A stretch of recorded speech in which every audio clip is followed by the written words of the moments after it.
je co-animerai avec l'appui de Laure, qui est tout en haut à gauche. Enfin, moi, je la vois tout en haut à gauche. Vous, je ne sais pas. Laure qui fait partie de Voilà. Spindle, voilà, et qui va me donner un petit coup de main. On aimerait enregistrer cet atelier voilà, pour capitaliser, pour garder le précieux témoignage aussi de Jean-Louis Leroux. Si ça vous pose problème, parce que vous ne souhaitez pas du tout apparaître et qu'on ne vous voit pas, vous nous le dites et on fera évidemment en sorte que ce soit le cas. Je vais partager mon écran. Voilà. Et nous allons démarrer cet atelier.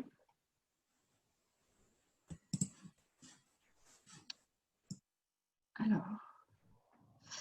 Voilà, donc avec une thématique qui est comment diriger en haute incertitude, et plus particulièrement, effectivement, comment traverser cette période avec le plus de sérénité et d'efficience possible, cette période qui n'est pas visiblement tout à fait terminée. Comme le disait, je crois, Christophe, comment finalement saisir cette opportunité pour se transformer et entrer dans ce 21e siècle. Ma vision des choses et ma perception de ces derniers mois, pour vous les livrer en quelques mots en introduction, c'est un petit peu ça. J'ai vraiment, moi, le sentiment que nous avons été projetés au 21e siècle, dans un monde que nous, chez Spindle, et même avant Spindle, pour ce qui me concerne, dont nous parlons, que nous annonçons, que nous décrivons. Et tout à coup, quand on parle de monde VUCA, quand on parle de tout ça, jusqu'à présent, j'avais quand même parfois des personnes, des clients et autres qui nous regardaient un peu bizarrement en disant « Ouais, vous êtes bien gentil, mais bon, voilà, c'est pas si rapide que ça, c'est pas si tumultueux que ça. » Et là, je pense que je n'ai plus beaucoup besoin de convaincre. On a tous été projetés dans cet accélérateur temporel qui nous a un peu laissé comme ça, vous voyez, genre waouh, mais qu'est-ce qu'on fait maintenant? Et j'appuie sur le bouton, mais ça marche pas pareil. Et quand j'appuie sur certains boutons, il se passe rien. Et quand j'appuie sur certains boutons, il se passe des choses inattendues. Donc voilà le sujet qui va être le nôtre pendant cette heure et demie. Juste en deux mots pour me présenter, pour ceux qui ne me connaissent pas, donc je suis entrepreneur depuis 23 ans et depuis 23 ans, ou en tout cas au moins une vingtaine d'années, mon métier c'est justement d'accompagner les dirigeants, les entrepreneurs et les managers et leurs équipes à s'adapter à ces fluctuations, à ces évolutions, à se transformer. Et ce qui me semble important aussi, et j'aurai l'occasion de le redire, c'est aussi de saisir les opportunités et de ce qui nous arrive. Et c'est vrai que la façon dont j'ai pu accompagner ces dirigeants il y a 10 ans, par exemple, n'est plus du tout la manière dont je le fais aujourd'hui. Et les réponses sont évidemment très différentes. Donc, en deux mots, vraiment, parce que ce n'est pas du tout, c'est pas l'objet, il y a 4-5 ans de ça, j'ai eu l'occasion de rencontrer Alexandre Boyer, qui est mon associé. Et l'histoire de Spindle, c'est vraiment l'histoire d'une rencontre entre voilà, quelqu'un qui est plutôt, dont le métier est plutôt d'accompagner les grosses organisations publiques et privées sur des transformations, des adaptations, et un entrepreneur qui, lui, vient du monde du digital et qui a exploré et expérimenté depuis plus de 15 ans des pratiques agiles, tant d'un point de vue des projets que d'un point de vue de ses propres organisations. Et moi, je cherchais justement de nouvelles approches parce qu'il me semblait bien que la manière habituelle de transformer et de se dire que, bon, OK, allez, si on a un peu de chance, dans 2 ans, notre réorg, elle aura des impacts et elle sera à peu près digérée, me semblait totalement inadaptée par rapport au monde que l'on commençait à vivre. Et donc, aujourd'hui, c'est ce que nous faisons et notre métier, c'est vraiment d'accompagner les organisations et les équipes. On travaille beaucoup sur la maille équipe à être capable justement d'intégrer, comme le disait Patrick, d'intégrer le fait que nous sommes passés d'un monde certain à un monde incertain. Et vous allez voir que ça veut dire aussi que nous sommes passés d'un monde compliqué à un monde complexe. Et qu'est-ce que ça signifie en termes concrètement, en termes de pratique, de posture, de mode de fonctionnement? Et j'étais convaincue déjà depuis pas mal d'années qu'il ne s'agit pas que d'un petit changement, d'une petite évolution. C'est ce qu'on appelle dans notre jargon un changement de paradigme ou un changement de niveau 2, c'est-à-dire que c'est un vrai changement de système entièrement. Et donc, qui dit système dit structure, organisation, processus, mode de fonctionnement. Et je crois que c'est vraiment à ça qu'on est confronté. Et cet accélérateur temporel dans lequel on a été projeté, aujourd'hui, nous le montre encore plus clairement. Donc, ce que nous allons vivre pendant cet atelier, pendant cette heure et demie, c'est dans un premier temps un petit temps pour explorer un peu cette notion d'incertitude et de comprendre ce dont il s'agit et ses mécaniques. Et la relation, voilà, très rapidement, parce que je voudrais qu'on passe surtout beaucoup de temps, évidemment, avec Jean-Louis Leroux et son témoignage. Un témoignage qui est intéressant, vous allez voir, parce que ce changement de paradigme, évidemment, induit de changer un certain nombre d'organisations, de pratiques, et que l'entité que dirige Jean-Louis avait anticipé et avait commencé à mettre en place des choses qui les ont énormément aidés, et il va vous expliquer ça formidablement bien. Et puis nous terminerons par, voilà, à partir de son expérience, qui est de voir voilà, avec quoi on peut repartir, quelques schémas clairs, qu'est-ce que c'est ce paradigme du 21e siècle, et qu'est-ce que ça veut dire s'adapter et s'adapter rapidement à un monde qui est très incertain et fluctuant, et notamment en équipe. Alors, rentrons dans le vif du sujet. Donc, haute incertitude. Je voudrais qu'on ait un petit temps d'échange. J'ai toujours été contre le cours magistral et contre le webinaire descendant. Et je voudrais vous mettre un petit peu aussi en réflexion sur le sujet, en vous posant deux questions. Ça va être assez rapide, mais je voudrais qu'on utilise notamment, justement pour que ce soit rapide et efficient, que l'on puisse utiliser le chat pour que vous puissiez répondre. Et donc, la question que je vous pose, la première question, il y en aura deux, c'est qu'est-ce qui, selon vous, caractérise un contexte très incertain? Qu'est-ce qui le rend spécifique? En quoi il est spécifique? Et voilà, je vous propose d'utiliser le chat pour nous donner vos mots-clés, les mots qui vous viennent à l'esprit. Hein, cherchez pas, n'hésitez pas à rester aussi dans quelque chose de très spontané, émotionnel. Voilà, ce qui vous vient à l'esprit spontanément. Et je vais demander à Laure, comme je ne vois pas moi le chat, de bien vouloir me donner les mots qui apparaissent. Je te le donne directement dans la foulée, comme ça, Florence. Oui, on y va ensemble. J'ai pas entendu. Oui, on y va ensemble, vas-y. Au fur et à mesure. On a des réactions imprévues, inconnues, réactivité, adaptabilité. On a des surprises défiant la logique, risque de reconfinement, rapidité, apprenance. On a what is next. On a la fin des incertitudes, des certitudes, évidemment, la fin des certitudes, perte de repères, un changement brutal avec une problématique complexe. Des gens sont perdus et ont peur. De superbes opportunités. On a pivoting.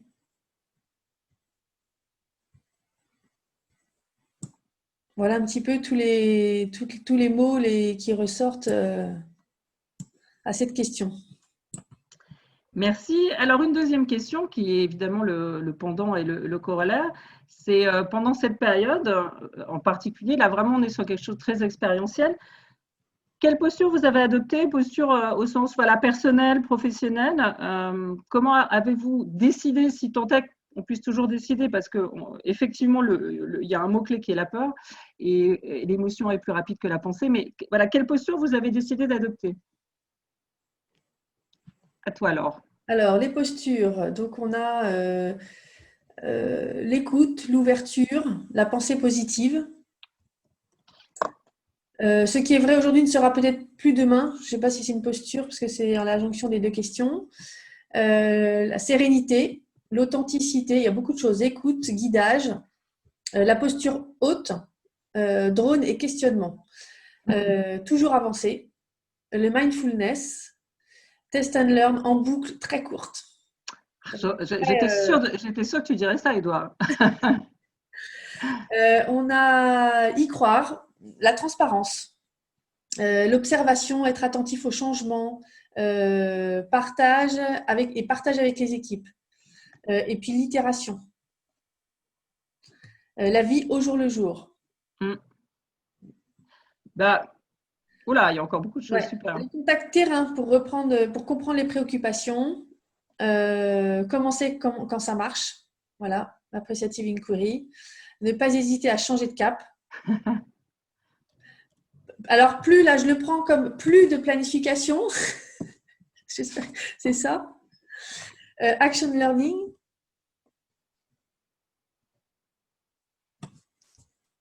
Ce qui est génial dans vos réponses, comme toujours, hein, c'est qu'on a tous les ingrédients. En fait, on a vraiment tous les ingrédients vous allez voir, d'un modèle qu'on a créé qui s'appelle Emerge. Voilà, tout est là en fait. Hein. Donc, observer, expérimenter, pivoter, apprendre, écouter, transparence, etc. Enfin, tous les ingrédients sont là. Ce qui veut dire que soit vous savez déjà faire, probablement d'ailleurs, mais aussi il y a quelque chose de l'ordre de voilà, finalement on a les réponses, elles sont là. Après, c'est concrètement comment on les met en œuvre dans les organisations, et c'est là où ça se complique.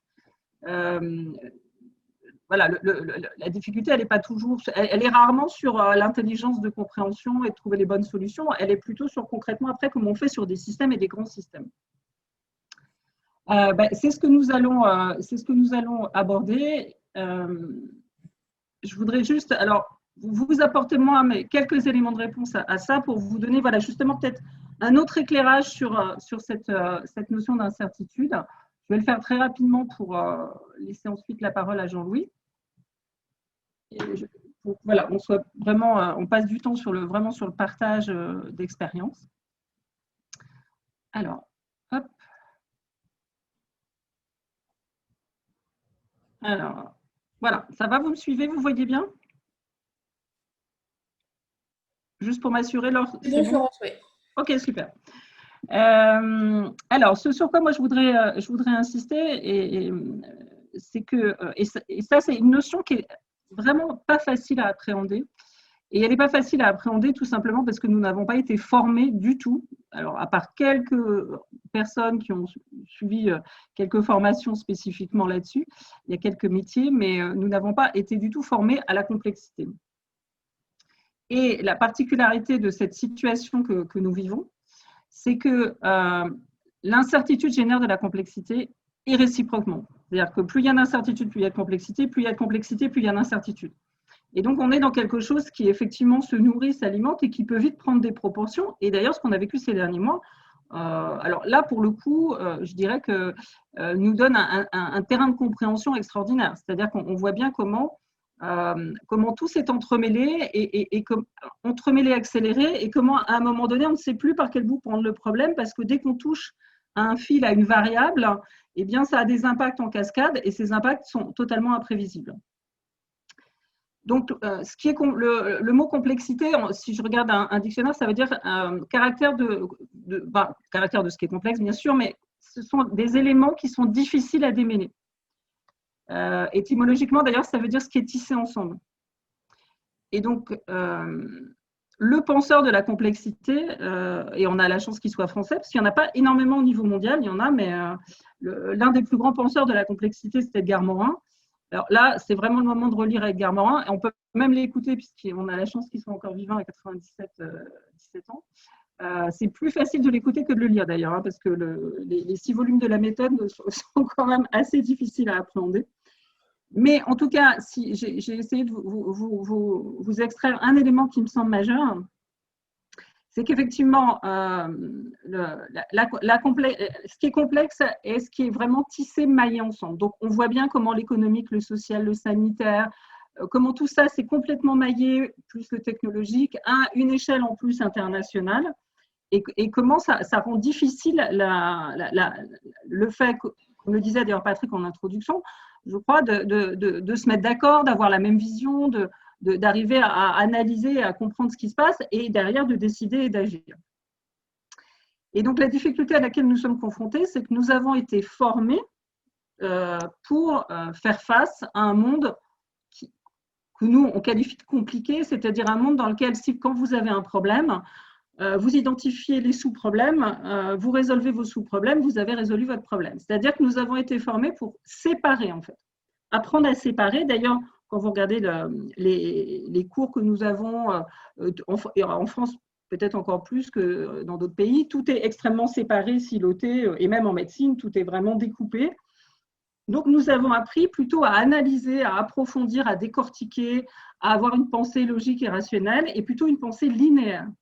Or, pour faire face à ce que nous vivons et ce que nous allons vivre dans les années à venir, il nous faut plutôt une pensée en boucle, en fait. Parce que la seule façon d'être capable de faire, effectivement, de penser la complexité, c'est de penser d'une manière qu'on peut appeler aussi systémique, c'est-à-dire de faire des connexions entre plein de dimensions qui sont totalement différentes, et donc d'établir des liens et des boucles entre ces connexions. Et vous allez voir que dans ce dont on va parler, on va effectivement, comme vous l'avez déjà fait vous-même d'ailleurs dans les réponses à ma question, on va plutôt fonctionner selon un mode de raisonnement, de décision et d'action qui est un mode en boucle en fait. En boucle courte ou en itération, en pivot, et ce qui est complètement différent des modes habituels de planification à long terme, etc. Et donc, pour passer très rapidement sur ce schéma, voilà, si en fonction du nombre d'interactions et d'impact des différentes variables et de l'incertitude qui existent et qui augmentent exponentiellement, ce qui nous arrive et ce qui arrive à notre monde depuis, c'est qu'on est en train, effectivement, là, on est rentré, mais c'était déjà le cas à mon avis, hein, mais on est rentré dans cet univers de la complexité, dans un monde plus complexe, et on est effectivement à certains moments, alors évidemment, ce schéma il est extrêmement réducteur, comme toujours quand il s'agit d'être un peu pédagogique, mais avec des petites périodes également évidemment de chaos et dont on n'est encore pas totalement sorti. Et c'est vraiment l'évolution à laquelle on est. Donc, que ça notre monde redevienne simple, je n'y crois pas trop. Compliqué, je n'y crois pas trop. En revanche, effectivement, l'enjeu, ça va être d'éviter de vivre dans un chaos permanent. Pour faire très simple et résumé, donc, voilà, nous vivons dans un environnement qui est extrêmement changeant, avec des interactions qu'on ne maîtrise pas, parce qu'elles sont dans tous les sens et à un niveau international. Ce qui fait qu'on peut, il devient très très difficile d'anticiper et de contrôler ce que vous disiez, on ne peut plus planifier.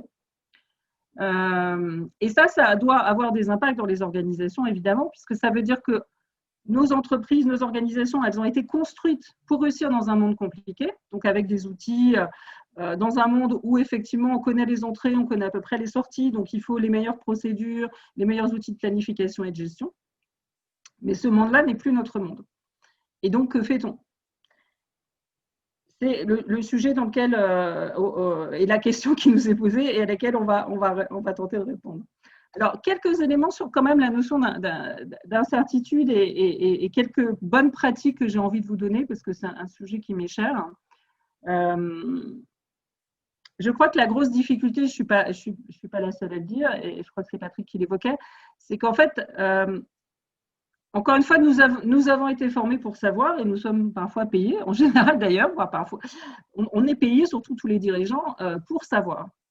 Or, la grande difficulté, c'est que pour être capable de travailler et diriger dans l'incertitude, le postulat duquel il faut partir, c'est qu'on ne sait pas.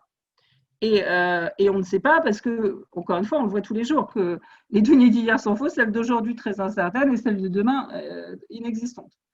Donc, arriver à accepter que pour autant nous ne savons pas et que notre compétence, notre expertise va être d'être capable d'agir, de décider en ne sachant pas et en acceptant de ne pas savoir, c'est un vrai changement de posture et de paradigme. Alors, ça induit un certain nombre de choses et comme vous avez cité le mot peur, je vais en dire quelques mots. On voit bien le niveau de peur et d'inquiétude dans notre société. Je dirais que les médias mettent largement de l'huile sur le feu et à mon avis d'une manière totalement déraisonnable et on voit évidemment aujourd'hui des gens qui vont très mal, qui sont d'un point de vue psychologique dans un état effectivement déplorable. Je ne sais pas si vous avez entendu parler du syndrome de la cabane, mais ce confinement a généré chez certaines personnes un syndrome de la cabane qui fait que certaines personnes n'avaient pas du tout envie de sortir, en fait, et une énorme peur à retourner au travail, physiquement, etc. La mauvaise nouvelle que je vous donne, si vous ne l'avez pas encore, c'est que la peur est beaucoup plus rapide que la pensée, puisque la peur est un mécanisme physiologique, que la peur est très contagieuse, beaucoup plus que le coronavirus, et que quand on est en contact avec quelqu'un qui est beaucoup dans ses peurs, et ça se transmet même physiologiquement parlant, et la peur est l'ennemi du dirigeant, parce qu'évidemment, quand on est sous l'emprise de la peur, nous n'avons plus accès à tout notre cerveau et à nos neurones, et nous prenons les mauvaises décisions, et en plus, on transmet notre peur à nos équipes. Alors, juste une petite clé là-dessus, parce que j'ai entendu aussi que certains s'interrogeaient sur le sujet, ou en tout cas étaient preneurs de bonnes pratiques. Pour travailler sur ses peurs et celles de ses équipes, une des premières choses à faire, déjà, c'est prendre conscience qu'on a peur et l'accepter, voire l'exprimer. Alors, pas forcément à ses équipes, ça dépend des équipes qu'on a, mais en tout cas être capable d'exprimer avec des mots, voilà, oralement, par écrit, ou en allant faire un footing, et d'être capable de lâcher cette peur un petit peu. Et l'élément majeur, vraiment, vraiment, que je vous donne, et ça, c'est une bonne pratique, vous pouvez l'utiliser tous les jours à la maison et au boulot, et c'est prouvé scientifiquement, rassurer fait peur, faire parler rassure. C'est-à-dire que on ne rassure pas quelqu'un en lui disant non, non, mais t'inquiète pas, ça va le faire, allez, arrête de t'inquiéter. Ça ne marche pas. En revanche, ce qui marche, c'est de faire parler la personne sur ses peurs, et évidemment, c'est le corollaire de ce que je vous indiquais juste avant, c'est de lui permettre d'exprimer et de pouvoir en parler et de mettre des mots dessus, etc. Et ça, et d'ailleurs, certains managers l'ont fait très spontanément pendant cette période, en prenant du temps avec chacun, en permettant à chacun d'exprimer ses difficultés. Et voilà, c'est une petite bonne pratique que je me permets de partager avec vous dans cet atelier, parce qu'elle me semble vraiment très, très liée à la période que l'on vit, et je pense qu'elle est clé pour les semaines à venir. Et puis, bien sûr, ça c'est une de mes devises. L'incertitude, derrière chaque contrainte se cachent au moins 2 opportunités, et je vous garantis que c'est vrai. Si vous les cherchez, vous allez les trouver. Mais ça veut dire que pour pouvoir saisir ces opportunités, il faut être dans cette posture d'agilité, il faut l'avoir un peu travaillé, et c'est justement le sujet que nous allons aborder avec Jean-Louis. Ce schéma, pour moi, il est l'illustration et le résumé de ce que je viens de vous dire. Il fait le lien avec ce que l'on va voir. Nous étions habitués à être sur des routes certes sinueuses, certes pas toujours faciles, qui montaient, qui descendaient, etc. Là, ce que l'on est en train de vivre, c'est plutôt cette route de montagne russe. Et qui plus est, ce qui est intéressant, c'est que cette route-là, dans ce schéma, elle fait des boucles. Et vous allez voir que, comme je l'ai déjà évoqué en m'appuyant sur Edgar Morin, ces boucles, c'est vraiment une des grandes clés pour faire face à l'incertitude dans laquelle nous nous trouvons. Alors, nous arrivons à la deuxième partie et au témoignage. Donc, je vais d'ailleurs probablement arrêter de partager un petit moment. Vérifier que Jean-Louis nous a rejoints. Il est bien là. Bonjour. Au passage, je salue ceux qui sont arrivés depuis, Cyril, David. Bonjour Jean-Louis, et merci beaucoup d'être avec nous. C'est un grand plaisir. On a déjà fait bonne équipe à plusieurs reprises. Je vais te proposer, Jean-Louis, dans un premier temps de te présenter en quelques mots. Oui. Bonjour à tous. Jean-Louis Leroux, donc je travaille chez Orange. J'ai en charge la construction des réseaux internationaux du groupe Orange. Alors, nos réseaux internationaux, eh bien, ils sont présents dans une centaine de pays. Ça représente 400 points de présence répartis sur la planète, et on sert à peu près 20 000 clients. Alors, on a des clients entreprises et également des clients opérateurs. Donc, pour construire ces réseaux, donc j'ai en charge une usine qui s'appuie sur… on est 500 personnes là, pour construire ces réseaux répartis aux 4 coins de la planète. Et notre activité au quotidien, elle consiste à garantir qu'à tout moment, on peut écouler l'ensemble du trafic en maîtrisant la qualité de service et également en maîtrisant les coûts dans un contexte où le trafic est en croissance. C'est un trafic qui croît très fortement. Alors, ce que je vais vous proposer, c'est de poser quelques questions à Jean-Louis au démarrage. On va avoir une petite conversation tous les deux. Et puis, assez rapidement, je vous proposerai voilà, d'entrer dans la conversation et de lui poser également les questions que vous souhaitez. Ma première question, Jean-Louis, c'est j'aimerais que tu nous expliques qu'est-ce que tu as vécu, ressenti ou observé qui finalement te permet de dire aujourd'hui que vous parvenez à traverser cette tempête avec sérénité et efficience. Quels sont les indicateurs? Parce qu'on pourrait dire que c'est un peu, certains pourraient peut-être dire prétentieux, mais en tout cas, voilà, qu'est-ce qui te fait dire ça? Ouais. Donc, alors effectivement, la crise sur les réseaux internationaux d'Orange, ça s'est traduit par une… Bon, voilà, le confinement et le télétravail a entraîné une forte croissance du trafic, notamment du trafic Internet, et puis également du trafic sur nos réseaux de communication, les réseaux de voix. Donc, pour nous, la crise, c'était à la fois de gérer le passage en mode confiné de l'ensemble de nos salariés, et puis de gérer cette croissance sans précédent du trafic. Sur certains réseaux, le trafic a triplé. Par exemple, sur le réseau de communication voix entreprise, on a eu un triplement du trafic. Sur le réseau de données Internet, sur certaines zones, le trafic a doublé. Et donc, on a eu à faire face en quelques jours à cette situation sans précédent de devoir redimensionner et étendre en urgence notre réseau. Alors, je reviendrai un peu plus loin en détail sur ce qu'on a pu mettre en œuvre, mais en un mot, moi j'ai pu observer en quelques jours une organisation de mes équipes de manière relativement fluide pour préparer ces mises à jour massives de réseau.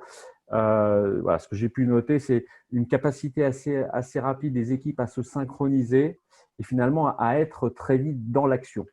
Puisque j'y reviendrai plus tard, ce qu'on a mis en place depuis 2 ans en termes de gouvernance adaptative et d'agilité fait que les équipes ont ce réflexe de très vite se projeter dans l'action sur une nouvelle situation et de manière relativement efficace. Donc on a très vite viré de bord pour se focaliser à la fois sur notre santé et sur ces upgrades massifs de réseau. On a eu, juste pour vous donner un ordre de grandeur, on a fait en 3 semaines ce que l'on fait habituellement en 3 mois. Un exemple, en 1 semaine, on a doublé la capacité sur nos liens transatlantiques. Alors ça amène à avoir des gens sur le pont quasiment H24. Mais ça s'est fait, je dirais, de manière, on va dire, le mot que je retenais, de manière relativement sereine et avec une certaine confiance. Voilà, c'est un peu ce qui me fait dire que l'approche que l'on a depuis 2 ans de gouvernance adaptative a vraiment aidé à être tout de suite, voilà, tout de suite dans l'action.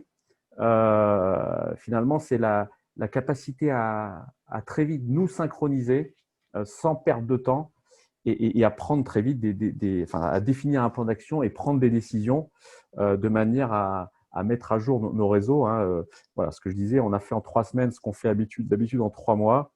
Ça nous a amené à faire, juste pour vous donner un ordre de grandeur, on a mis à jour une centaine de nœuds et de liens du réseau en moins de 3 semaines.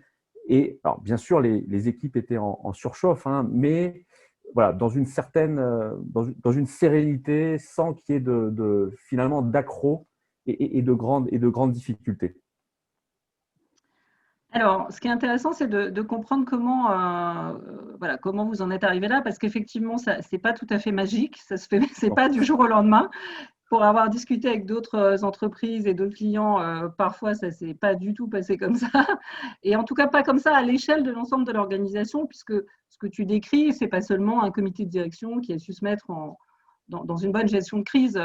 Et d'ailleurs, je ne sais même pas si vous êtes mis en gestion de crise. C'est une question d'ailleurs. Non, j'y reviendrai, mais non, on était en gestion de crise, mais on a utilisé les méthodes finalement habituelles. Une réunion stratégique pour se réaligner, des réunions tactiques de suivi. On a créé un cercle pour gérer ces upgrades en urgence. oui, donc c'était la crise, mais en utilisant nos méthodes habituelles, en fait. Mm.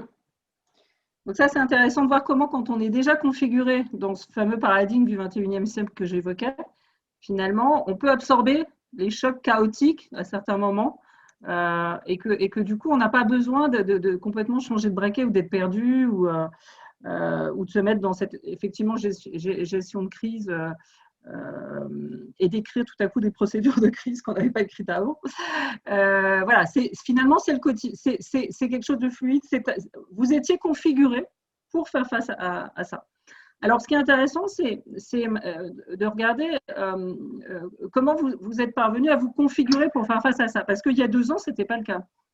Tout à fait. Vous auriez vécu la même crise Covid il y a 2 ans, l'histoire n'aurait pas été du tout la même.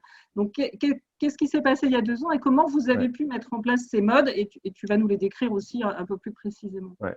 Alors, oui, donc je vais vous expliquer un petit peu le cheminement depuis 2 ans. Bon, il y a 2 ans, on était dans une situation avec une organisation un petit peu, au niveau des réseaux internationaux, des équipes qui fonctionnaient parfois un petit peu en silo avec un manque de fluidité. Donc, on avait ce besoin de fluidifier. Et puis, on avait aussi… pardon de t'interrompre. Est-ce que tu peux nous dire combien de continents ou combien de personnes qu'on a un peu une représentation? Alors, en fait, oui, et juste pour vous expliquer, donc, les réseaux internationaux, on sert 2 types de marchés, hein, le marché B2B hein, pour Orange Business Services et puis le marché wholesale.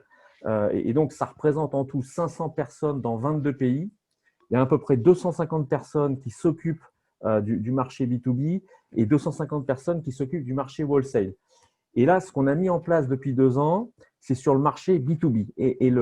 Sur le marché wholesale, on a mis en place beaucoup plus récemment. Donc, je pourrais vous… Voilà, c'est beaucoup plus frais. Je pourrais vous donner des exemples après sur le marché wholesale. Mais là, je vais d'abord vous expliquer ce qu'on a mis en place sur le marché B2B. Donc, 250 personnes dans 22 pays. Alors, il y a 2 ans, c'était comment? Et qu'est-ce que vous avez mis en œuvre? Donc, il y a 2 ans, c'était comment? Donc déjà, on avait ce problème de silo entre des équipes qui font, par exemple, des équipes qui font du planning, des équipes qui font de l'implémentation. Il y avait des silos, donc on avait un manque de fluidité. Et puis aussi, on était, et on l'est toujours, hein, on est face à un écosystème qui est en pleine transformation, à la fois au niveau des usages, au niveau de la technologie et puis au niveau des marchés. Alors, on est dans un contexte où les clients veulent de plus en plus de débit. Il faut savoir que sur les réseaux internationaux, le débit, la quantité de trafic transporté, elle double tous les 2 ans. Donc, on double la taille de notre réseau tous les 2 ans. Nos clients, ils veulent de plus en plus de flexibilité. Ils veulent ce qu'on appelle des services à la demande. On a face à nous des ruptures, des vraies ruptures technologiques, hein, ce qu'on appelle la virtualisation, l'automatisation. Et puis, on a une compétition qui est de plus en plus rude, hein, à la fois sur nos compétiteurs traditionnels, les opérateurs, et puis également les acteurs du GAFA qui viennent nous concurrencer sur notre marché. Donc, voilà, on est vraiment dans le cas que tu évoquais tout à l'heure en introduction, d'un monde de plus en plus complexe et incertain. Moi, je dis toujours à mes équipes que je suis certain d'une seule chose, c'est qu'on ne peut plus rien prédire. Et je pense que la crise Covid là, que l'on vient de vivre vient bien confirmer ça. Donc, avec cette situation, cet écosystème très mouvant, très incertain, et le besoin de fluidifier aussi la relation entre nos équipes, il nous est apparu important, il y a 2 ans, de sortir d'un mode de fonctionnement traditionnel que l'on avait des équipes, avec des CODIR en fonctionnement assez classique, des fonctionnements projets relativement silotés. On a choisi de transformer un peu tout ça et donc d'introduire progressivement une gouvernance adaptative dans l'entité. Donc, ça s'est fait à différents niveaux, la mise en place de cette gouvernance. D'abord, au niveau du CODIR. Au niveau du CODIR, donc on a mis en place, et j'y reviendrai en détail tout à l'heure, un cercle, un cercle pour fonctionner. Et ensuite, ce cercle, il s'est décliné progressivement dans les départements. On a mis aussi en place, et c'est extrêmement important, des communautés des communautés transverses à tous les départements de la direction, de manière à adresser des sujets. Donc, on met ensemble des experts pour adresser des problématiques communes. Ça peut être pour résoudre des problèmes de fonctionnement, ça peut être pour améliorer des process, pour optimiser des process. Et puis, un troisième élément, on a souhaité former l'ensemble des 250 salariés à l'agilité. Donc, il y a eu ce qu'on appelle une acculturation qui a duré 1 an. On a formé tout le monde. Et puis, pour pouvoir passer à l'échelle et durer, on a formé des ambassadeurs qui sont chargés sur chacun des sites, qui sont chargés de catalyser et de garantir, de s'assurer au quotidien que je dirais que la mayonnaise agile prend bien. On a eu des expérimentations, hein. On a lancé des projets qu'on n'aurait pas imaginé lancer au début en mode agile, hein. Un projet de déploiement, de construction d'un site réseau. On peut le faire en mode agile. Un projet de migration de clients, un projet d'optimisation. Voilà, on a vraiment expérimenté le passage à l'agile de différents types de projets avec succès. Voilà, des projets parfois qu'on n'aurait pas imaginé pouvoir réaliser en mode agile. Il y a une question dans le chat, Jean-Louis, sur quel type de méthode agile, parce qu'en général, quand on parle notamment de projet, on pense au Scrum. Et en l'occurrence, je ne sais pas si, je ne suis pas sûre que ce soit à ça que tu fasses référence. Non, c'est plutôt dans les… alors, il y a des projets sur lesquels on est passé, voilà, on construit des outils pour automatiser. Donc, il y a des projets sur lesquels on est allé en mode pure Scrum. Et puis, non, c'est l'agilité dans le sens où, voilà, quand je déploie un nouveau site, historiquement, on était plutôt dans un cycle en V avec ce qu'on appelle des passe-plats, c'est-à-dire que une équipe fait son travail et ensuite passe à autre chose et une autre équipe intervient, etc. On a vraiment… En waterfall. Voilà, en waterfall, ouais, tout à fait. On est vraiment passé à un mode où on met tout le monde dans la même mêlée. Il y a un seul stream et on va se partager les tâches et une équipe va pouvoir aller au-delà de son périmètre pour venir en aide. Et donc, on va construire finalement notre élément de réseau de manière beaucoup plus soudée que ce qu'on pouvait faire auparavant. Et globalement, ça avance plus vite. Ok, donc ça a été effectivement… alors, ça s'est fait évidemment progressivement en commençant par le CODIR et certains projets qui étaient justement en retard d'ailleurs. Et alors, ensuite, est-ce que tu peux décrire aujourd'hui comment ça fonctionne et quels sont justement ces différents types de modes opératoires qui vous permettent d'être fluide et réactif et sereinement? Voilà. Donc, alors déjà, l'élément de base, c'est la réunion hebdomadaire, hein, la réunion tactique que l'on fait, voilà, une fois par semaine au niveau de mon CODIR. Donc, c'est une réunion qui dure maximum 1h30. C'est très souvent, on termine au bout d'1 heure, hein. Alors, c'est une réunion qui est processée, mais c'est ce qui permet son efficacité. Donc, on commence par revoir ce qu'on appelle des tensions. Ce sont finalement une tension. Alors, le terme est parfois un peu… en français, il peut paraître un peu négatif, mais une tension… C'est tension en anglais, en fait. C'est un écart. Un écart par rapport à une situation nominale. Donc, ça peut être une information importante, ça peut être une bonne nouvelle, ça peut être un souci, hein, un souci à résoudre, ça peut être une action que l'on demande à une partie du CODIR. Dans tous les cas, voilà, le principe de la réunion tactique, c'est de dérouler chaque semaine, de suivre les tensions. Donc, balayer les tensions des semaines passées, hein, vérifier leur avancement et puis identifier les nouvelles tensions. Donc, c'est d'une grande efficacité, hein. Comme je le disais, on s'en sort 1h30 max, très souvent 1 heure. Et on a pu voir, hein, en moyenne, on arrive à traiter en 1 heure ce que l'on traitait en 2 heures dans une réunion classique, tour de table, parfois un peu discussion de comptoir, comme on peut connaître assez souvent dans les CODIR en mode un peu classique. Ça peut parfois durer moins longtemps, hein. On a des cas où ça dure une demi-heure. J'ai un cas là au début juillet, on a traité 7 tensions en 30 minutes. Alors, il peut y avoir un côté du coup un peu, voilà, il y a un côté un peu mécanique, procédurier, mais c'est vraiment le prix à payer pour l'efficacité. Après, le temps que l'on a gagné, là, le fait d'être passé de 2 heures à 1 heure, bah, l'heure gagnée, on peut très bien la réutiliser pour un open café, pour une discussion en off. Et c'est ce que l'on fait là sur un de mes codir.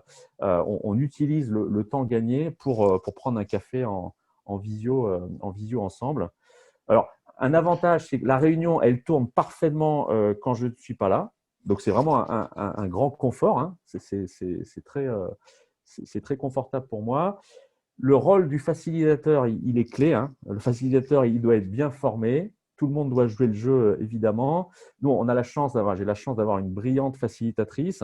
Il faut le dire, on a eu un excellent accompagnement de votre part, Florence, qui nous a bien aidé, en particulier au démarrage. Donc ça, c'est la réunion tactique, c'est vraiment la base, hein. C'est le moteur chaque semaine. Après, on a mis en place… Juste, pardon de t'interrompre, Jean-Louis, cette réunion-là, elle n'est pas que chez vous au niveau CODIR, elle se fait à Non. tous les… Voilà. Ah oui, Ça, pardon, elle se fait à tous les niveaux. Alors, ça a démarré par le CODIR, hein, et puis après, les patrons de département, ça leur plaisait et ils ont progressivement décliné ces réunions dans leur département. Et puis, on les retrouve dans les meetings, les communautés aussi, hein, les communautés que j'évoquais tout à l'heure, les communautés transverses, sont aussi gérées avec des cercles et donc suivies par des réunions tactiques. Ouais, tout à fait. Et dans les projets, en fait. Et dans les projets. Okay. Donc, au-delà de ces réunions tactiques qui sont, je dirais, le moteur pour avancer, on a mis en place des réunions qu'on appelle de stratégie dynamique. Alors, on essaye de les faire tous les 3 mois. Et dans ces réunions, on fait les fameuses itérations. On observe quel est l'état de l'état de l'écosystème de l'environnement. On oriente, on prend… enfin, on redéfinit nos priorités et finalement le plan d'action pour avancer dans la période qui arrive devant nous. Donc, c'est vraiment l'idée, redéfinir nos priorités du quotidien. Alors, ça s'appelle une réunion stratégique, mais ce n'est pas au sens la stratégie, le plan quinquennal. Voilà, c'est la stratégie des 3 mois qui arrivent. Ce qui n'empêche pas de continuer à avoir des plans stratégiques. On a encore chez nous, hein, un plan stratégique à 3 ans, mais voilà, c'est un peu la boule de cristal. Après, au quotidien, on fonctionne avec des stratégies à 3 mois. Est-ce que tu peux là-dessus nous dire ce qui s'est passé quand le confinement est arrivé, enfin, quand la crise Covid a éclaté? Comment vous êtes justement, vous avez utilisé ça? Ouais. Donc, alors, déjà, bon, il y a 1 an, si je reviens en octobre 2019, donc notre priorité stratégique à l'époque, c'était notre performance financière, notre performance économique. Voilà, on avait des soucis de rentabilité de notre réseau international et donc on avait mis la priorité de l'usine sur ces opérations et on a vraiment, alors on a focalisé l'usine là-dessus avec des résultats au bout de quelques mois très, très positifs. Et alors au mois de mars, effectivement, au mois de mars, donc on est, comme j'ai dit, dans une situation sans précédent. On n'avait jamais connu ça dans le métier de constructeur réseau. Et puis dans un contexte où nos salariés étaient confinés. Donc il y avait déjà la gestion du confinement et la gestion d'une surcharge d'activité assez phénoménale. Avec aussi, alors c'est une particularité mais que beaucoup d'entreprises ont eu, mais de devoir… Quand on fait des upgrades, il faut faire déplacer des techniciens sur site. Donc, avec toute cette gestion, on est confiné, mais on doit envoyer des volontaires sur site pour faire les upgrades. Donc, on a fait dans l'urgence là une réunion de stratégie dynamique pour redéfinir un peu nos priorités. Alors, la priorité, c'était évidemment la santé. Alors, c'est toujours le cas, mais là, plus que jamais, garantir la santé de nos salariés tout en assurant la performance de notre réseau et tout en absorbant la croissance phénoménale du trafic. Donc voilà, notre phrase stratégique, c'était ça. Nous allons garantir la santé de notre salarié, même si nous réussirons à absorber toute la croissance du trafic. C'était exprimé un petit peu comme ça. Donc, on a informé l'ensemble des salariés de cette nouvelle priorité, hein. On a fait ce qu'on appelle un all-hands meeting. On réunit tout le monde sur un pont téléphonique pour leur annoncer ça. Et puis après, on a créé un cercle. On a créé un cercle dédié. On pourrait dire que c'était une communauté, hein, qui s'est créée très très vite en 2 jours, hein, puisque on a eu l'annonce du confinement le vendredi 13. Enfin, on avait déjà des prémices d'annonce de confinement du gouvernement le vendredi 13 mars. Le 15 mars, le lundi 16 mars, pardon, on avait déjà la réunion du cercle pour gérer les upgrades capacitaires.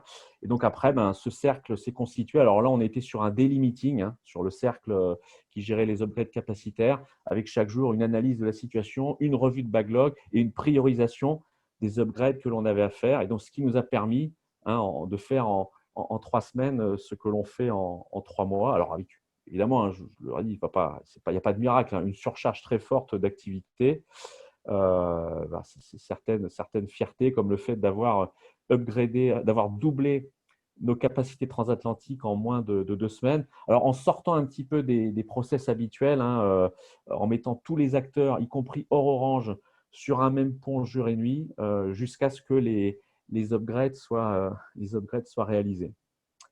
Voilà un Tout petit ça peu avec des gens partout dans le monde et des time zones différentes. tout ça. Alors, sur les upgrades en particulier, ouais, ça représentait une centaine de personnes, oui, sur les 4 continents. Oui. Alors, je pense que je vois des questions aussi qui apparaissent. Peut-être, voilà, on est à 10h57. Ce que je vais vous proposer, c'est de poser vos questions en direct et en live, oralement, on va dire, sans forcément utiliser le chat à Jean-Louis, pour avoir une conversation, des précisions, parce qu'évidemment, j'imagine que voilà, on utilise aussi un vocabulaire qui nous est familier, mais qui est peut-être moins familier pour certains d'entre vous. Philippe, vous aviez une question ? Oui, bonjour Jean-Louis. Je voulais vous demander quelques précisions sur ce que vous appelez le cercle. Ça a l'air d'être différent du CODIR. Qui le compose en fait? Le cercle, ce sont mes. Alors, si je parle du cercle de mon CODIR, c'est l'ensemble de mes N-1. Mais ce cercle, on parle de cercle parce qu'il est régi par une certaine gouvernance.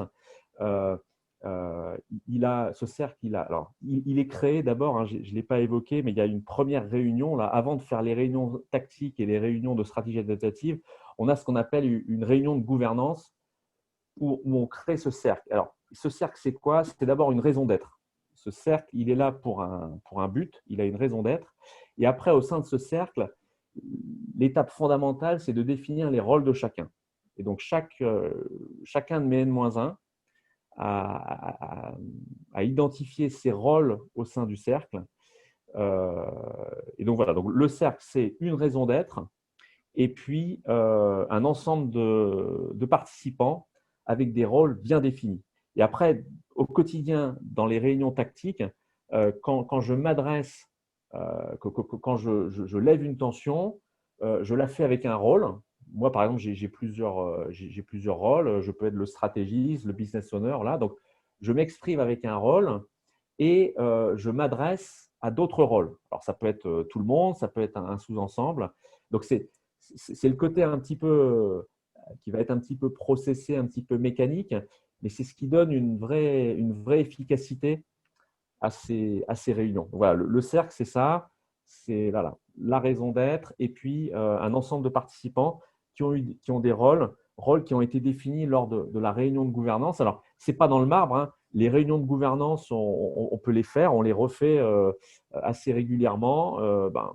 Dans une réunion de gouvernance, on fait aussi un retour sur ce qui a bien marché, ce qui n'a pas bien marché sur l'exercice précédent. On peut redéfinir les rôles, créer de nouveaux rôles. Voilà. Vous avez combien de cercles qui fonctionnent en ce moment dans votre organisation?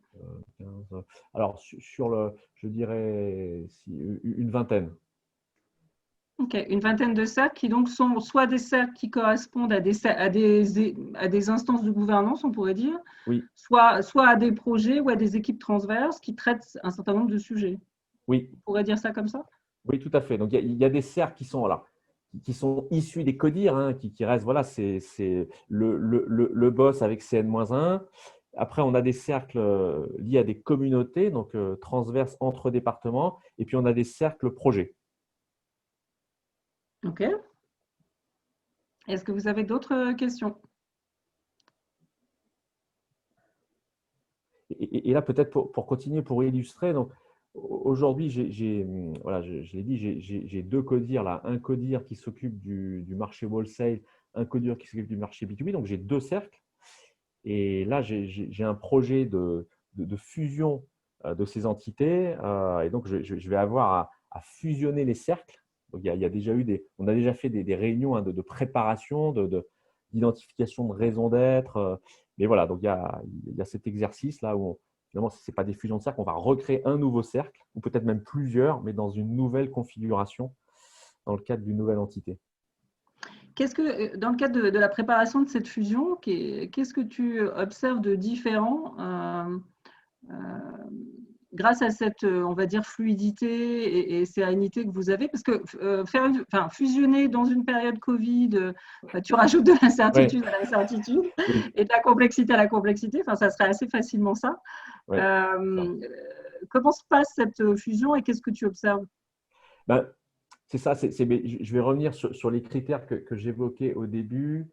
Donc voilà, c'est quand même une réorganisation là, que l'on prépare. Et ça, c'est encore une fois, c'est vraiment du bonheur pour le manager parce que j'ai eu à donner la dynamique et après, ça part tout seul.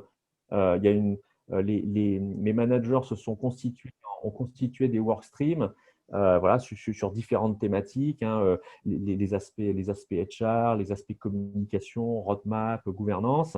Et ils ont défini leur plan d'action et ils ont lancé on a même créé des petits cercles, hein, pour préparer cette fusion. Donc voilà, encore une fois, fluidité. Alors, je dis pas que ça ne s'est pas mis en œuvre tout seul, hein, j'ai catalysé un petit peu au démarrage, mais fluidité, synchronisation assez rapide et puis tout de suite dans l'action, sans que j'ai à relancer finalement. C'est ça là. Et du coup, voilà, voilà le terme sérénité, confiance aussi. Confiance parce qu'on sait on a déjà montré qu'en équipe, on savait changer, on savait évoluer. Du coup, voilà, confiance, sérénité, c'est ça un peu les clés les clés du succès. Mais c'est ce qui facilite pour moi la mise en œuvre. Effectivement, dans un environnement, je ne vous cache pas qu'au démarrage, j'ai un peu hésité à me lancer dans cette transfo en mode confiné. Et au final, je ne regrette pas parce que ça avance très bien. Comment tu évaluerais le degré d'autonomie ou de responsabilité, d'empowerment de ton équipe? Et est-ce que ça a joué ça joue un rôle selon toi dans la capacité de gestion de cette crise? Oui, alors le degré, alors je ne sais pas si on peut donner une échelle une échelle de l'empowerment, mais il est, voilà, le fait d'avoir lancé il y a 2 ans là, cette gouvernance adaptative en donnant, enfin, quand on définit les rôles et quand on donne vraiment les clés, du camion à chaque équipe, hein. Donc il y a, oui, chez les managers dans les équipes, ce sentiment de pouvoir avancer en autonomie, en confiance, de pouvoir se tromper. Donc, je dirais qu'il y a, alors je ne sais pas l'évaluer, le quantifier, mais il y a effectivement un bon niveau d'empowerment et d'autonomie qui fait que euh, voilà, au démarrage de la crise, j'ai clairement pas eu à donner les directives point par point de ce qu'il fallait faire. Un tel a décidé, a proposé par exemple, de construire un tableau de bord totalement automatique. Ben, ça y est, tac, il a proposé. Et puis, on l'a soutenu et ça s'est fait, tout naturellement. sans qu'il y ait une décision top-down, il faut construire ce tableau de bord, etc., etc. Je ne sais pas si ça Ok. répond à ta question. Mais… Oui, tout à fait. Est-ce qu'il y a d'autres questions? Je vois que Jean-François a allumé sa caméra. Je me dis que c'est peut-être pour poser une question. Est-ce que vous avez d'autres questions? J'ai pas de questions. C'est simplement comme tout le monde est allumé, je trouvais que c'était pas sympa. Mais ce que je faisais remarquer, c'est que je suppose que l'existence du cercle ou des cercles a permis de sortir des problématiques d'ego et de pouvoir qui sont si compliquées quand on est dans des fusions. Parce que c'est très rassurant, ça permet cette confiance. Et tout n'est pas rose, mais on n'est plus sur les mêmes luttes, je suppose. Et c'est facilitant pour le dirigeant. Oui, tout à fait. Tout à fait. Alors, c'est pas. Il peut y avoir quand même. Faut pas. Mais j'écoute moi partiellement. Tout n'est pas. Voilà. Pas que je donne à côté. Ils sont quand même des êtres humains, quoi, en fait. Voilà, quand même. Voilà. L'agilité ne retire pas l'humain. Et c'est pas parce qu'on processe et qu'on est sur de l'agile que. Et je suis coach, hein, donc toute la dimension. Je suis coach, pas agile. Je suis coach. Et toute la dimension humaine est clé et qu'il ne faut pas la sous-évaluer dans les process d'agilité. Mais néanmoins, c'est très facilitant. Tout à fait. Est-ce que vous avez d'autres questions, Patrick? Patrick, je vais intervenir et malheureusement, en étant obligé de vous quitter derrière, je crois que dans notre débat, faut distinguer l'incertitude qui est permanente et croissante et puis la crise. Là, on vient de connaître un contexte de crise avec de l'incertitude à la clé.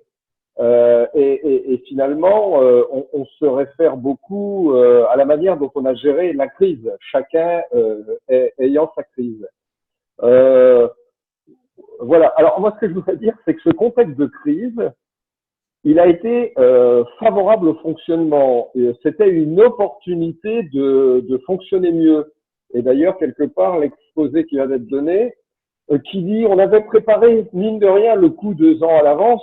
Et donc, notre organisation a tenu le choc d'un doublement, d'un triplement des cadences. C'est finalement la continuité d'une action pertinente qui avait été menée. Moi, ce que je voudrais dire dans la crise, c'est que tout d'un coup, ça s'est mis à devenir sérieux. C'est-à-dire, tout d'un coup, parce que c'est la crise, parce qu'il y a cette incertitude, on arrête les conneries, on arrête les silos, on se met à parler, mine de rien, si le manager le favorise, plus librement. Et en effet, ça a été souligné, les réunions de décision durent bien moins longtemps. Il y a de l'initiative dans l'air et il n'y a pas cette crainte de marcher sur les pieds des autres et de se coordonner avec les autres, etc. Donc pour nous, cette crise, ça a été l'occasion de voir que finalement, on pouvait être beaucoup plus décontracté, même en crise, on pouvait être beaucoup plus efficace. Alors, pour moi, qui pilotais aussi une cellule de crise, le paradoxe était le suivant, c'est que les collaborateurs, l'équipe, étaient extrêmement perméables à des instructions de ma part, à des orientations de ma part. Il n'y avait pas besoin d'en discuter pendant des mois et de faire des séminaires rien que pour prendre des orientations.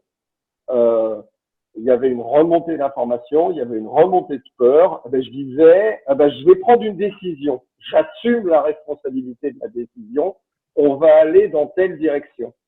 Et ça, j'ai constaté qu'il y avait une plus grande perméabilité à accepter des décisions qui étaient un peu prises quand même à l'emporte-pièce. C'est-à-dire qu'elles n'avaient pas eu leur délai habituel de maturation excessive. Mais c'était tellement rassurant que le patron dise on va dans telle direction. Et habituellement, on le fait beaucoup moins, on respecte beaucoup plus la concertation, la manœuvre, etc. Là, ça dépotait. Ce que je voudrais dire aussi par rapport au témoignage qui avait été donné, c'est que nous, donc dans l'activité de déploiement de réseaux d'eau et de maintenance de réseaux d'eau, on a eu 3 phases successives en 6 semaines.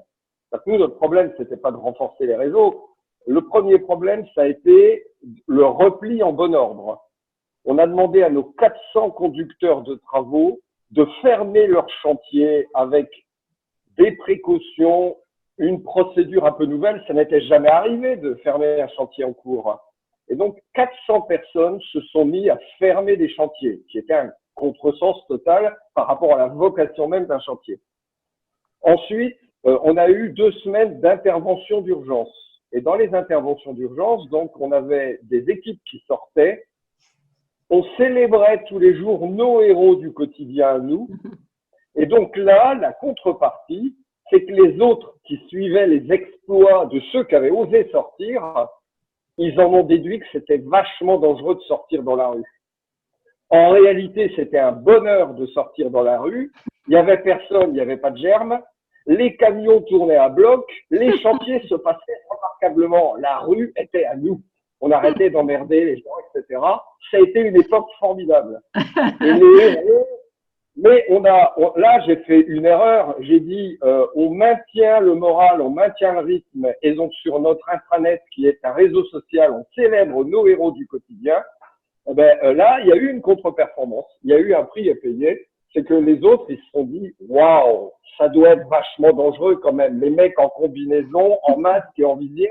Parce que bien sûr, c'était ceinture et bretelles. C'était pas dangereux de sortir dans la rue, hein. Vraiment, j'ai eu aucun état d'âme parce que nos gars sortent dans la rue. Patrick, pardon, Patrick, je vais devoir t'interrompre parce que il y a encore une partie dans cet atelier. Et puis, ce que je voudrais dire, c'est que voilà, dans ces temps de crise, les blocages habituels se déverrouillent et que c'est une opportunité formidable pour être extrêmement efficace.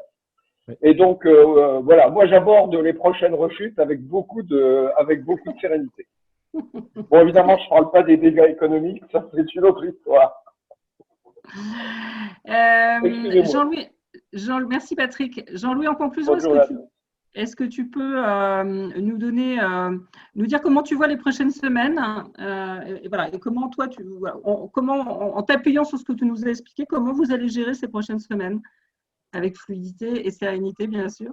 Oui, donc là, on est bon. Déjà, je suis la crise capacitaire, elle est un petit peu derrière, nous. Alors, on a fortement augmenté la taille de nos réseaux, et puis on ne va pas la rediminuer. Hein. On laisse, même si le trafic est redescendu, hein, avec les retours progressifs dans les bureaux, le trafic est redescendu, mais le mot d'ordre, c'est de maintenir la taille, de ne pas rebaisser la taille de nos réseaux. Donc là, on est vraiment reparti, nous, dans nos transformations. On a aussi tiré les enseignements de la crise pour rendre nos réseaux plus flexibles, hein, être capable de faire on a besoin de virtualiser encore plus pour être capable de faire des upgrades plus rapidement. On a besoin de mieux converger aussi nos réseaux. Donc, on est vraiment dans cette étape-là de transformation de nos réseaux, la transformation de nos organisations. Donc, ça va être notre quotidien là, à partir du mois de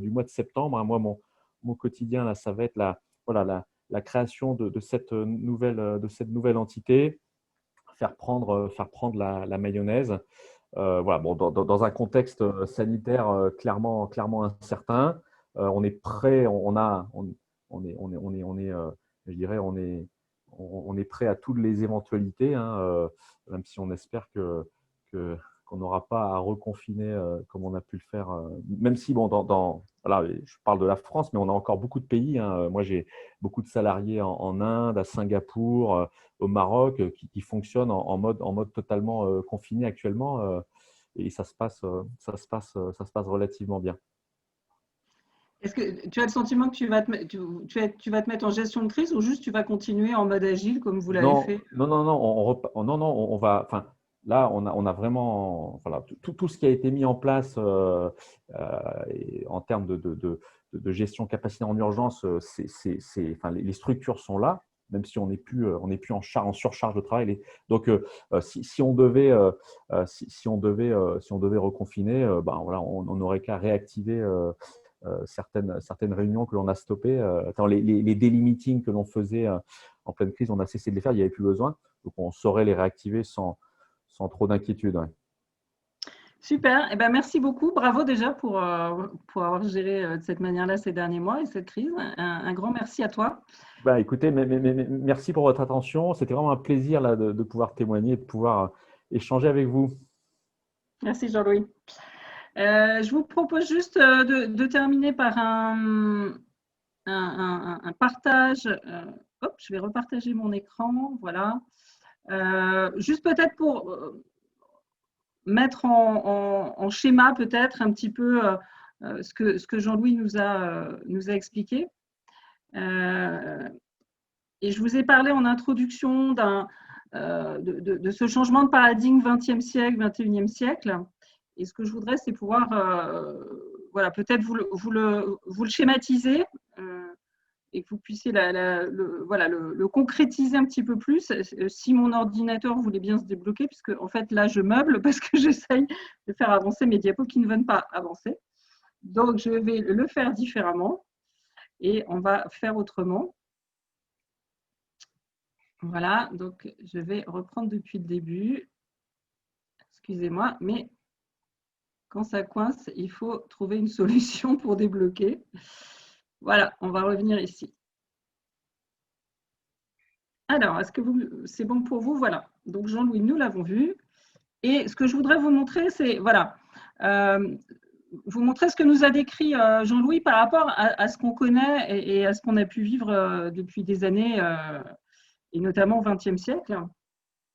Là, vous avez un schéma assez classique d'une pyramide. Ça pourrait être une matrice, hein, mais avec globalement, effectivement, dans un monde un peu plus stable et linéaire, où on prenait le temps, comme d'ailleurs le disait aussi Patrick, d'analyser, de prendre des décisions. Et généralement, ça remonte en haut de la pyramide, ça redescend. Et on a fonctionné pendant des années sur un modèle, un paradigme qu'on peut caractériser de cette manière-là. C'est-à-dire que globalement, les décisions étaient quand même beaucoup plus concentrées. Le but étant souvent effectivement l'excellence. D'ailleurs, fin du XXe siècle, il y a eu beaucoup de livres qui sont sortis sur le sujet. Et on a beaucoup visé effectivement l'excellence, avec évidemment le résultat économique derrière, mais et avec le fait de considérer que, puisqu'on, comme je le disais précédemment, on connaît les entrées, on connaît les sorties, on a des procédures qui fonctionnent, qui sont relativement stables, donc il faut que les employés puissent appliquer ces procédures. Ce qui veut dire d'ailleurs que quand il y a une erreur, donc un écart ou une tension, pour reprendre le mot de Jean-Louis, eh bien, on a beaucoup considéré que c'était des défauts ou des fautes. Des modes de management du changement plutôt top-down, avec un petit mix de bottom-up plus ou moins sincère, on pourrait dire. Et puis ce fonctionnement en silo, etc. etc. Le paradigme dont a parlé Jean-Louis, il ressemble plus à ça, et c'est un peu aussi comme ça pour ça qu'on a parlé qui parlait de cercle, avec l'idée de dire, en fait, ça bouge beaucoup plus vite. On ne sait pas, et puisqu'on ne sait pas, l'idée c'est qu'il va falloir avoir la capacité de décider et d'agir et d'expérimenter très rapidement. Ce qui correspond à ces boucles ODA, ce qui veut dire observer, orienter, décider, agir. Et évidemment, la meilleure façon, c'est que chacun à son niveau ait cette capacité, mais aussi qu'on puisse créer ces fameux cercles dans lesquels on va regrouper des personnes qui vont ensemble essayer d'atteindre ou mettre de l'énergie dans une raison d'être. Et sachant que le gros avantage d'un cercle, c'est que un cercle peut être permanent comme il peut être temporaire. On le crée et on le supprime comme on veut. Et c'est la même chose pour ces fameux rôles dont on a parlé. Pour moi, clairement, aujourd'hui, la brique de la fonction est une brique qui est totalement inadaptée au monde dans lequel nous sommes. Parce que, alors certes, elle sert à définir des niveaux de rémunération, mais dans le réel, on a besoin d'avoir beaucoup plus de flexibilité et d'agilité. Et donc, pouvoir travailler avec une brique plus petite où on peut très facilement passer un rôle à quelqu'un, reprendre un rôle, créer des nouveaux rôles, en faire disparaître, c'est vraiment aujourd'hui ce dont les organisations ont besoin. Et donc, on est sur un paradigme qui est complètement différent, puisque effectivement, ce paradigme-là, il repose sur un haut niveau d'autonomie, d'où ma question à Jean-Louis, parce qu'effectivement, pourquoi est-ce que ça a marché aussi bien? C'est parce que dans son organisation, il y avait déjà un haut niveau d'autonomie et de responsabilité et de ses habitudes de faire ses boucles et donc d'expérimenter, d'agir et de voir ce qui se passe. Ce nouveau modèle, ce nouveau paradigme, il est plutôt, son but suprême, c'est l'adaptation. Ça ne veut pas dire que derrière, évidemment, on ne cherche pas à bien faire avec le client, mais on ne cherche pas à être excellent parce qu'en fait, on n'a plus le temps d'être excellent. Et en plus, ça ne sert à rien, c'est contre-productif puisqu'effectivement, atteindre à un moment donné l'excellence ou la perfection, ça va prendre du temps. il prend du temps pour quelque chose qui, de toute façon, va devoir être refait, remis en cause dans les semaines ou les mois à venir. Donc, on est vraiment sur un paradigme différent et sur une notion de qualité acceptable ou suffisante, et évidemment que ce soit largement suffisant pour le client, mais en fait, sans être dans une volonté voilà, d'excellence comme on l'a pu l'être. Et en tout cas, en plaçant clairement l'adaptation comme étant le but majeur de l'organisation. Et derrière, ce que vous a décrit Jean-Louis, c'est vraiment l'idée d'avoir du coup une décision qui est beaucoup moins centralisée et qui peut se prendre au niveau de chaque cercle et chaque rôle, d'avoir un écart, une tension, c'est une opportunité d'apprendre et le fait d'observer quelque chose de différent, c'est le moteur de l'adaptation. Et puis, on a donc des structures organisationnelles plus petites, plus flexibles, avec des gens beaucoup plus, voilà, on pourrait dire engagés, ce qu'on appelle aussi l'empowerment, avec un autre mot. Donc, la crise que l'on vit en ce moment, elle nous projette vers ce nouveau modèle. Donc, pour les organisations qui avaient pu un peu anticiper et mettre déjà ce nouveau modèle en place, évidemment, ça a été beaucoup plus facile et on ne peut même pas dire, comme le disait Jean-Louis, que c'est vraiment un mode gestion de crise. Sauf parce que finalement, on crée un cercle, ce cercle qui va gérer l'augmentation d'activité. On sait faire, on fait ça au quotidien. Alors, juste pour terminer, ce que je voudrais vous montrer, c'est effectivement concrètement comment ça marche l'adaptation. Là, je me suis placée au niveau de l'organisation, donc au niveau du système. Si je vais regarder d'un petit peu plus près comment ça marche au niveau des équipes, au niveau des cercles et des individus. Et comment fait-on pour traverser? Ce qui est intéressant, c'est qu'à la fois, ces crises nous mettent la tête à l'envers et nous font passer par ces boucles, mais en même temps, c'est bien la boucle qui va nous permettre d'agir et de décider. Ce qu'on a identifié chez Spindle, c'est que s'adapter, ça veut dire actualiser. Et la question, c'est qu'est-ce qu'on actualise? Ça veut dire aussi, au passage, que pour évoluer dans l'incertitude, il faut avoir une grande capacité d'actualisation. Et c'est de l'actualisation, comme l'a dit Jean-Louis, sur la stratégie, et en l'occurrence, leurs priorités stratégiques, ils les ont redéfinies tous les 15 jours pendant le confinement. Et parfois, ils ont gardé les mêmes, parfois, ils ont ajusté. Ou c'est aussi actualisé sur des éléments évidemment d'offres, c'est aussi ce qu'on appelle parfois le pivot, ou sur des modes de fonctionnement, des modes d'opération, etc. Concrètement, qu'est-ce qu'on actualise? On actualise ce qu'on appelle, nous, les cartes mentales, c'est globalement ce qu'on croit, ce qu'on pense, ce qu'on a accumulé en termes de savoir et d'expérience. Et puis, ce qu'on va actualiser, c'est comment on interagit avec nos collègues, avec nos clients, avec l'ensemble des parties prenantes. Et comment on embarque aussi un peu plus l'ensemble des parties prenantes, y compris des utilisateurs, des clients, des experts, dans nos modes de fonctionnement. Et on va effectivement opérer des boucles pour actualiser à la fois ce qu'on croit et comment on agit. Et ces boucles, dans une réunion tactique, on les fait toutes les semaines. Dans une réunion stratégique, quand l'environnement n'est pas trop tumultueux, ça peut être tous les 3 mois sur le plan de la stratégie. Tout ça a pour objectif de servir une raison d'être. La raison d'être, c'est le phare dans la tempête. Pour moi, c'est vraiment la notion absolument indispensable. Définir des objectifs, des buts, des plans à moyen terme, ça devient extrêmement compliqué, voire impossible, et surtout assez peu productif. En revanche, la raison d'être, c'est ce qui nous fait lever le matin, c'est ce qui donne du sens, et c'est en quoi on est utile au monde. Et chaque organisation ou chaque cercle, chaque équipe, c'est important qu'elle soit très au clair sur cette raison d'être, parce que ça va être justement, moi j'aime bien l'appeler comme ça, ce phare dans la tempête.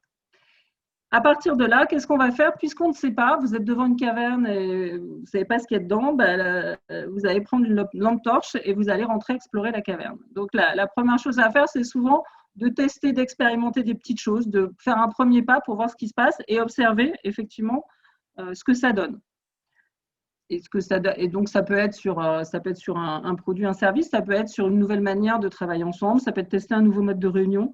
C'est observer, essayer quelque chose et voir ce qui se passe. À partir de cette observation, on va pouvoir effectivement ajuster ce qu'on croit. Et ça, c'est la très grande difficulté, c'est que je reviens à ce que je vous disais précédemment, nous avons été formés pour savoir.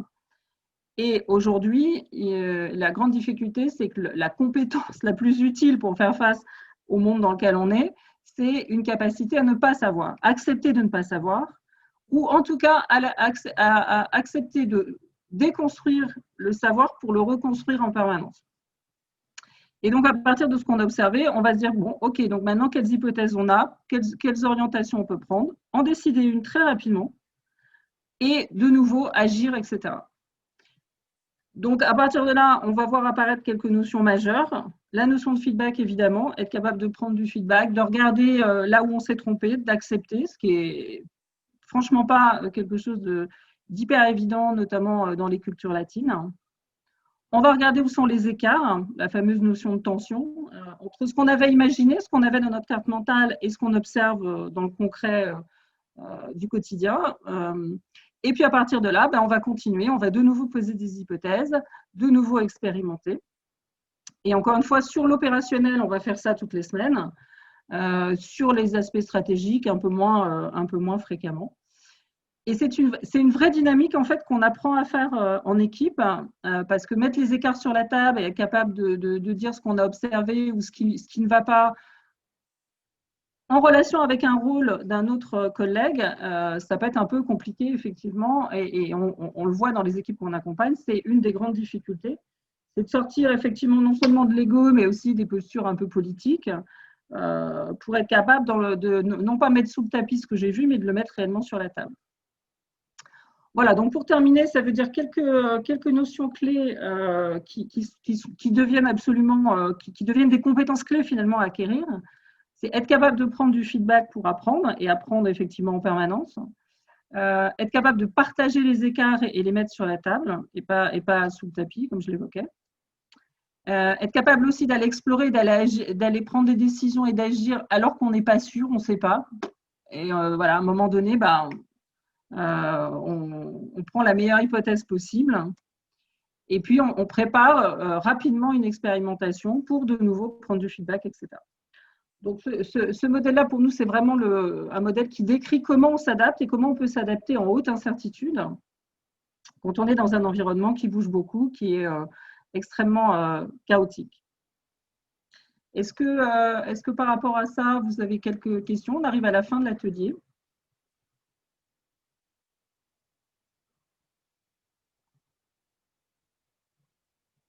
Alors, si vous n'avez pas de questions, parce que je suis allée aussi un peu vite, je voulais juste remettre un peu de notions et de concepts sur la pratique qu'a formidablement évoqué Jean-Louis. Juste peut-être une question, moi, que l'on peut se poser, c'est de se dire, si on a envie de mettre ça en place concrètement, qu'est-ce qu'on fait? Et puisque la logique, c'est de se dire, on expérimente, nous, la manière dont on le fait, c'est exactement celle-là, c'est de se dire, on commence par expérimenter 3 mois, on expérimente ces fameuses, on vit l'élaboration, on vit ce que c'est qu'un cercle, un rôle, etc., dans un séminaire expérientiel. Puis après, si on a envie, on continue, et à ce moment-là, on est accompagné, mentoré pour pouvoir expérimenter et vivre et apprendre à faire ces réunions tactiques, ces réunions stratégiques dont parlait Jean-Louis. Et puis, quand ça commence à prendre, l'équipe a besoin d'être autonome. Et à ce moment-là, l'idée, c'est que l'équipe, elle est des facilitateurs internes. Quand je dis l'équipe, c'est le cercle. Des facilitateurs internes qui puissent, comme l'évoquait Jean-Louis, faciliter ces réunions. Et puis après, au niveau encore plus important de l'organisation, d'avoir des personnes qui soient capables d'accompagner cette mise en œuvre. Nous, notre objectif, c'est vraiment de rendre les organisations les plus autonomes possibles, le plus rapidement possible. Et donc, l'idée, c'est de se dire par quoi on commence et quel type de réunion, parce qu'il y en a d'autres, quel type de processus on a besoin d'acquérir vite pour devenir vite agile par rapport à notre métier, à ce dont on a besoin et au contexte dans lequel on est. Et donc, il y a effectivement dans les briques de base la notion de synchronisation qui est la même chose que la réunion tactique. En anglais, c'est tactical meeting. Cette notion de priorisation stratégique et la capacité à prendre des décisions rapidement, en réunion de gouvernance par exemple, et aussi avec d'autres approches méthodologiques. Voilà, bah, écoutez, pour clôturer cet atelier, donc ce que je vous propose pour ceux qui ne nous connaissent pas encore, c'est bah, de continuer de rester en contact sur LinkedIn. Et puis, une option, ça peut être pour découvrir un peu plus. C'est encore une fois, le mot-clé, c'est de pratiquer, c'est d'agir et d'expérimenter. C'est de se dire, essayons, on peut animer ce type d'atelier en interne, on peut expérimenter au cours d'une journée. Et en tout cas, voilà, c'est vraiment notre approche. Je vous remercie de votre attention. Je remercie encore Jean-Louis qui est resté avec nous. Et bah, écoutez, je vous propose de se retrouver prochainement sur les réseaux sociaux ou dans d'autres occasions. Jean-François, tu voulais qu'on déjeune ensemble, donc tu peux m'envoyer un petit message sur LinkedIn. Et voilà, avec plaisir de vous retrouver prochainement. Merci beaucoup. Merci, au revoir. Merci à tous. Au revoir. Merci, au revoir. Si tu veux, Florence, on peut rester connecté 2 minutes et Merci. machiner nos agendas. À bientôt, Nathalie. Au revoir. Salut Nathalie. Allez, Quelqu'un qui sonne, je vais ouvrir. J'arrive.